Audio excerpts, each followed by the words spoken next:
দিল্লির মুখ্যমন্ত্রী পদ থেকে ইস্তফার ঘোষণা করলেন কেজরিওয়াল। তিহার জেল থেকে মুক্তি পেতেই বড় ঘোষণা করে দিল্লির মুখ্যমন্ত্রী। রবিবার তিনি মুখ্যমন্ত্রী পদ ছাড়ার ঘোষণা করলেন। অরবিন্দ কেজরিওয়াল জানিয়েছেন, আগামী দুদিনের মধ্যে পদত্যাগ করছেন তিনি। মানুষের রায়ে নির্বাচিত হলেও তবে আর ফিরবে না। রবিবার অরবিন্দ কেজরিওয়াল স্পষ্টভাবে জানিয়ে দিয়েছেন, দুদিন পর আর মুখ্যমন্ত্রী পদ থেকে ইস্তফা দেবে। জনগণ রায় ঘোষণা হওয়ার পর পর্যন্ত আমি ওর চেয়ারে বসব না। বিচার আদালত থেকে বিচার পেয়েছে, জনগণের আদালত থেকে ন্যায় বিচার পাবো। তবে এখন দিল্লিতে নির্বাচিত হওয়া দেরি হয়েছে। কেজরিওয়াল পদত্যাগ করলে কে হবে দিল্লির পরবর্তী মুখ্যমন্ত্রী, তা নিয়ে শুরু হয়েছে ধোঁয়াশা।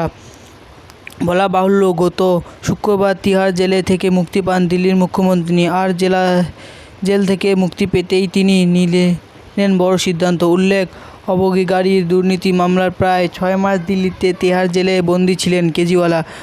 বরাবরই নিজেকে নির্দোষ বলে দাবি করে আসছেন তিনি।